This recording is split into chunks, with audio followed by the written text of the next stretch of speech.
حضرت اسامہ بن زید رضی اللہ تعالیٰ عنہ روایت کرتے ہیں، آپ فرماتے ہیں کہ حضور اکرم صلی اللہ علیہ وسلم کی صاحبزادی سیدہ زینب سلام اللہ علیہا، آپ کی بات ہو رہی ہے۔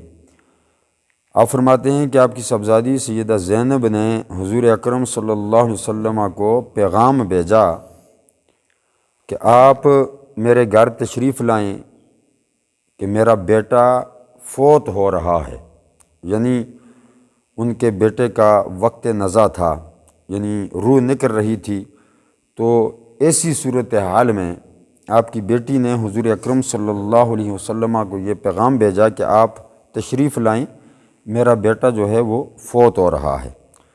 تو حضور اکرم صلی اللہ علیہ وسلم نے پیغام بھیجا، سلام بھیجا، اور ساتھ کہا کہ جا کر اس سے کہو کہ سب کچھ اللہ ہی کے لیے ہے،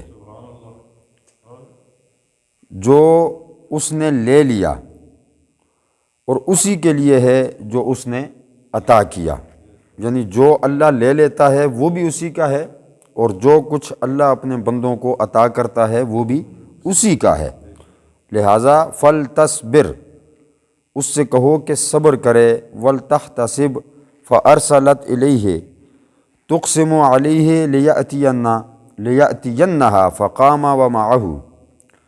تو انہوں نے دوبارہ، یعنی سیدہ زینب سلام اللہ علیہا نے دوبارہ حضور اکرم صلی اللہ علیہ وسلم کو پیغام بھیجا کہ آپ تشریف لائیں، اور ساتھ قسم دی کہ آپ کو قسم ہو کہ آپ تشریف لائیں، اس لیے کہ حضور اکرم صلی اللہ علیہ وسلم نے پہلے یہ فرما دیا تھا کہ جا کر میری بیٹی کو میرا سلام پیش کرو اور اس سے کہو کہ جو کچھ اللہ نے دیا وہ بھی اسی کا ہے، جو کچھ وہ لے لیتا ہے وہ بھی اسی کا ہے، لہٰذا صبر سے کام لو۔ اور اس نے ہر چیز کا وقت مقرر کر لیا ہے، یعنی وقت مقررہ پر بندے نے مرنا ہی ہے، تو یعنی تمہارے بیٹے کا وقت جو ہے وہ مقرر ہو چکا ہے، تو صبر کا دامن پکڑو، صبر سے کام لو، اور اللہ تبارک و تعالیٰ کی بارگاہ میں ثواب کی طلبگار رہو۔ جب یہ پیغام سیدہ زینب کو ملا تو آپ نے پھر پیغام بھیجا کہ آپ تشریف لائیں، اور ساتھ قسم دی کہ آپ لازماً تشریف لائیں۔ فقام، تو آپ اٹھ کر کھڑے ہوئے، ومعہ سعد بن عبادۃ ومعاذ بن جبل وابی بن کعب وزید بن ثابت۔ حضور اکرم صلی اللہ علیہ وسلم اٹھ کے روانہ ہوئے تو آپ کے ساتھ حضرت عبادہ، سعد بن عبادہ اور معاذ بن جبل اور ابی بن کعب اور زید بن ثابت رضی اللہ تعالی عنہ بھی تھے۔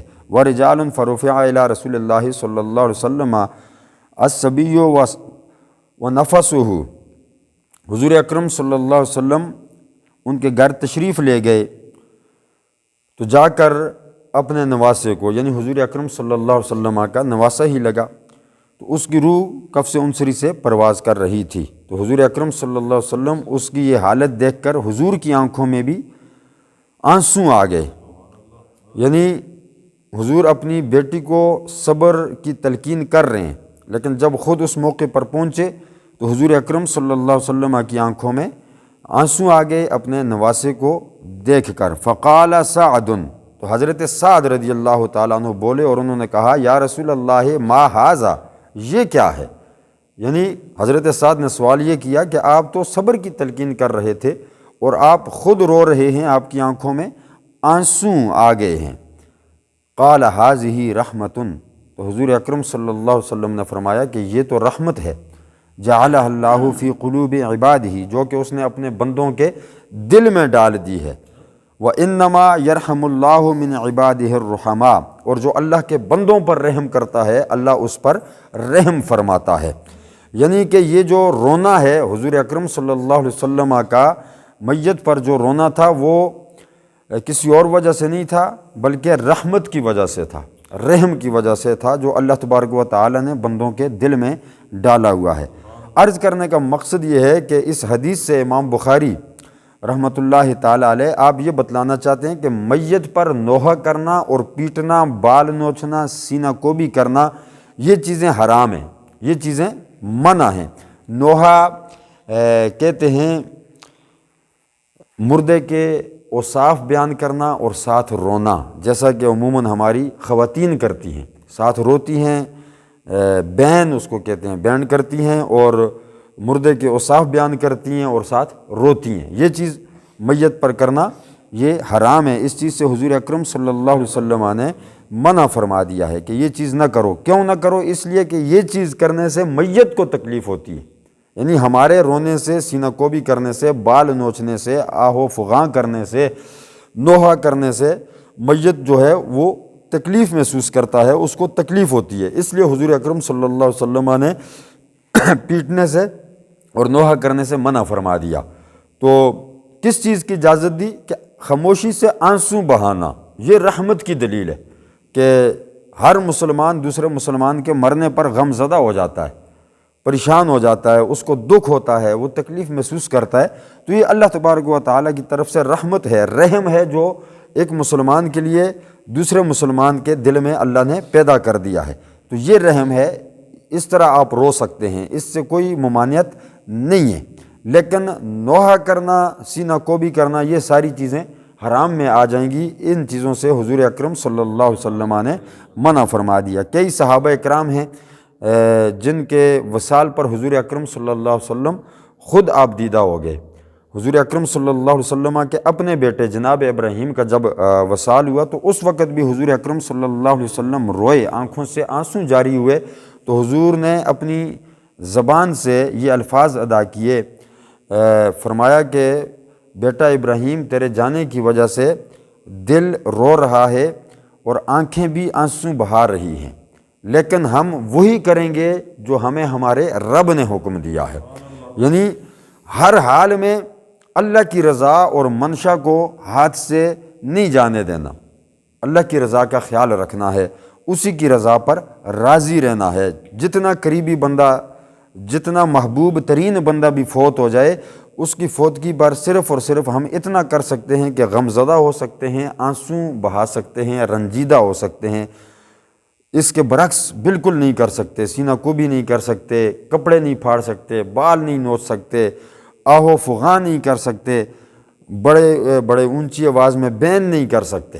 یہ ہماری خواتین کے اندر یہ چیزیں پائی جاتی ہیں، ان کو بتلانا ہوگا کہ اس چیز سے جو میت ہے اس کو تکلیف ہوتی ہے، وہ سخت تکلیف محسوس کرتا ہے۔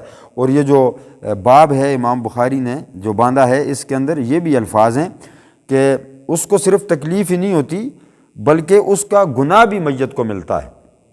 گناہ کیوں ملتا ہے؟ گناہ اس لیے ملتا ہے کہ اللہ تبارک و تعالیٰ نے ان کاموں سے منع فرما دیا ہے۔